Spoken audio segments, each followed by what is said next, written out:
أعوذ بالله من الشيطان الرجيم. بسم الله الرحمن الرحيم. رب اشرح لي صدري ويسر لي أمري واحلل عقدة من لساني يفقه قولي. السلام علیکم ورحمۃ اللہ وبرکاتہ. آپ دیکھ رہے ہیں سائم.7 یوٹیوب چینل. اس چینل کے ذریعے آپ قرآن پاک کا ترجمہ اور تفسیر سیکھ سکتے ہیں.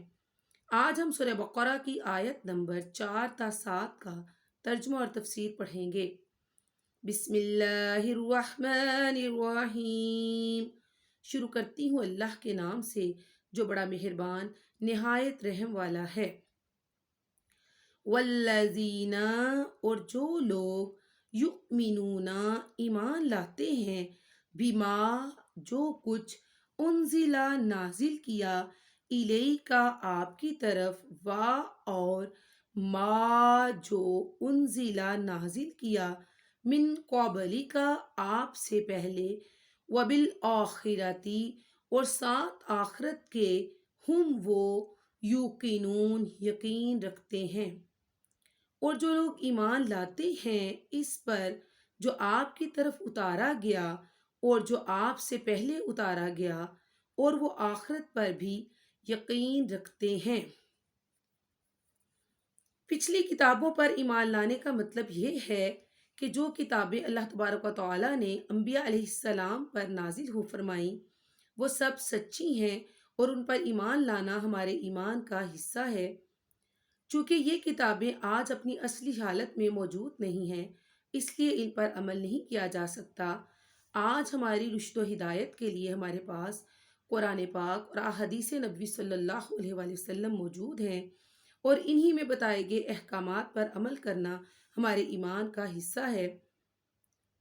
چنانچہ اہل ایمان کے لیے ضروری ہے کہ وہ قرآن پاک اور تمام اللہ تعالیٰ کی جو الہامی کتابیں ہیں ان پر ایمان رکھیں اور یقین رکھیں. آیت کے دوسرے حصے میں اللہ تبارک و تعالیٰ نے اہل ایمان کی صفت بیان کی ہے کہ وہ آخرت کے دن پر یقین رکھتے ہیں، یعنی جزا و سزا کے دن پر اور موت کے بعد دوبارہ زندہ کیے جانے پر ان کا اعتقاد ہے.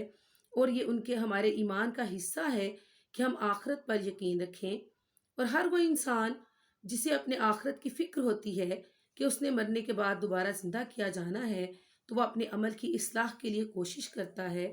وہ انسان جسے اس بات کی پرواہ ہی نہیں کہ موت کے بعد دوبارہ زندگی ہے تو وہ بھلا اپنے اعمال کی اصلاح کی کیا کوشش کرے گا. چنانچہ یہ ایمان والوں کی صفت ہے کہ وہ آخرت کے دن پر یقین رکھتے ہیں. آیت نمبر 5. اولئک، یہی لوگ، اعلیٰ پر، ہدن ہدایت، من ربہم اپنے رب کی طرف سے، اور اولئک یہی لوگ، ہم المفلحون فلاح پانے والے ہیں. یہی لوگ اپنے رب کی طرف سے ہدایت پر ہیں اور یہی لوگ فلاح اور نجات پانے والے ہیں. اس آیت مبارکہ میں اللہ تبارک و تعالیٰ نے اہل ایمان کا انجام بیان کیا ہے کہ اہل ایمان اللہ تعالیٰ کی طرف سے ہدایت پر ہیں اور ان لوگوں کو آخرت میں بھی فلاح اور نجات ملے گی کیونکہ یہ لوگ اللہ تعالیٰ کے بتائے ہوئے احکامات کے مطابق زندگی بسر کرتے ہیں اور اپنے آپ کی اعمال کی درستگی کی ہر وقت کوشش میں لگے رہتے ہیں. وہ نہ صرف زبان سے ایمان کا اقرار کرتے ہیں بلکہ اپنے اعمال کو درست کرنے میں، اللہ تعالیٰ کی خوشنودی حاصل کرنے میں، اللہ تعالیٰ کی مغفرت و رحمت حاصل کرنے کے لیے ہر وقت کوشش میں لگے رہتے ہیں. چنانچہ اگر ان کو اس کوشش میں دنیا میں بھی سکون ملے اور آخرت میں بھی بھلائی نصیب ہو تو کیا ہی کہنے ہیں، کیونکہ انسان کی زندگی کی کامیابی آخرت کی کامیابی میں ہی چھپی ہوئی ہے. چنانچہ جس انسان کی دنیا میں بھی زندگی بہتر ہو اور آخرت میں بھی اسے کامیابی مل جائے تو اس کا مقصد زندگی پورا ہو جاتا ہے. تو یہ وہی لوگ ہیں جو اہل ایمان ہیں، اللہ تعالیٰ کی طرف سے وہ ہدایت پر ہیں اور آخرت میں بھی وہی لوگ فلاح پانے والے ہیں یعنی نجات پانے والے ہیں. اہل ایمان کو آخرت میں بھی انبیاء، شہداء اور صدیقین کا ساتھ نصیب ہوگا. آیت نمبر 6 ان الذین تحقیق وہ لوگ جو کفرو کفر کیا سواء برابر ہے علیہم ان پر انذرتہم اگر آپ ڈرائیں ان کو ام یا لم نہ تنذرہم ان کو ڈرائیں لا یؤمنون وہ ایمان نہیں لائیں گے۔ کافروں کو آپ کا ڈرانا یا نہ ڈرانا برابر ہے، یہ لوگ ایمان نہیں لائیں گے۔ اس آیت مبارکہ میں اللہ تعالی نے دوسرے گروہ کا تذکرہ فرمایا ہے، اور یہ گروہ ہے کافروں کا۔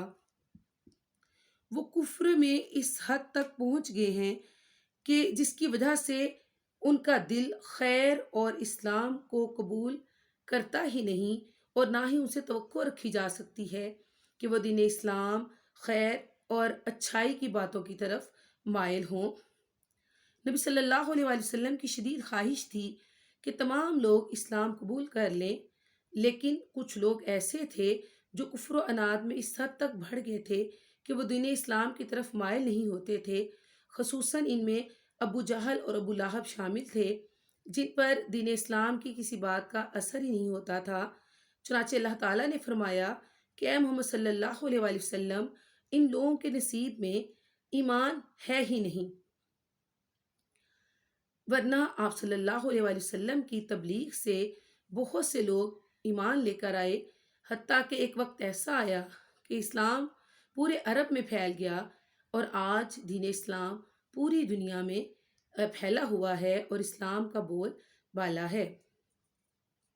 آیت نمبر 7 خطبہ مہر اللہ اللہ نے علی پر قلوبہم ان کے دلوں پر و اور علی پر سمعہم ان کے کانوں پر و اور علی پر ابصارہم ان کی آنکھوں پر غشاوتن پردہ ہے و اور لہم ان کے لیے عذاب عذاب عظیم بڑا۔ اللہ تعالیٰ نے ان کے دلوں پر اور ان کے کانوں پر مہر لگا دی ہے، اور ان کی آنکھوں پر پردہ ہے، اور ان کے لیے بڑا عذاب ہے۔ اس آیت مبارکہ میں اللہ تعالیٰ نے کافروں کا ذکر کیا ہے کہ اللہ تعالیٰ نے ان کے دلوں پر مہر لگا دی ہے اور ان کے کانوں پر مہر لگا دی ہے، ان کی آنکھوں پر پردہ ہے، اور ان لوگوں کا انجام یہ ہے کہ ان کے لیے بڑا عذاب ہے۔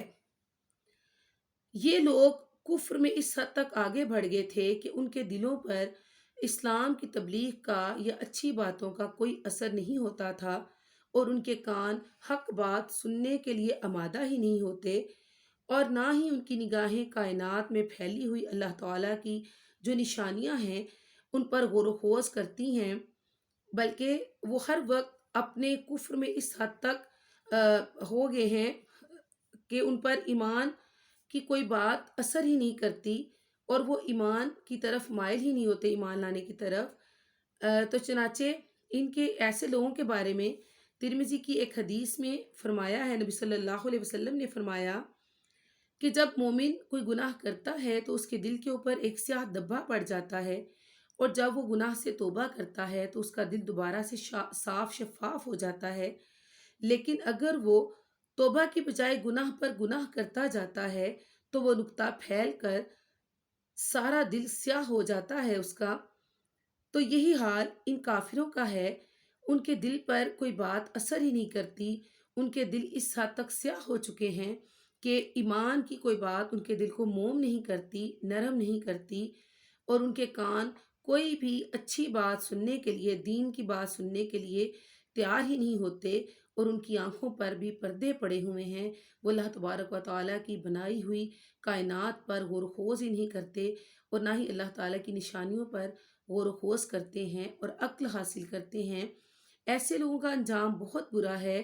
ایسے لوگ آخرت میں ان پر اس حد تک عذاب ہوگا کہ اس عذاب کا اندازہ ہی نہیں کوئی لگا سکتا۔